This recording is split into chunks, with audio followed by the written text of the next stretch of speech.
वालेकुम सामीन। 24 शाबानुल मुअज़्ज़म और 6 मार्च है। ख़बर का उन्वान है किसानों का दिल्ली मार्च। आज किसानों ने आज 6 मार्च का ऐलान कर रखा है कि वो बसों के ज़रिए, रेलगाड़ी के ज़रिए, किसी भी तरह आज दिल्ली कूच करेंगे, वहाँ जाएंगे, धरना देंगे और अपने मुतालबात से वज़ीर आज़म को और बीजेपी सरकार को आगाह करेंगे।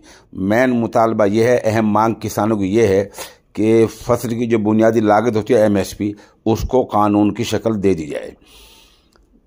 किसानों के इस ऐलान की वजह से आज पुलिस उत्तर प्रदेश में भी, दिल्ली में भी, हरियाणा में, पंजाब में, तमाम जगहों पर अलर्ट मोड पर है। रेलवे पुलिस भी पूरी तरह मुस्तैद है और पुलिस ने यह ऐलान किया है कि दिल्ली में किसी किस्म के धरने की, मुजाहरे की इजाज़त नहीं है। अगर कोई वहाँ मुजाहरा करता हुआ मिल गया तो उसको डिटेन कर लिया जाएगा, हिरासत में ले लिया जाएगा। अब देखना यह है कि आज किसानों के दिल्ली मार्च का बनता क्या है।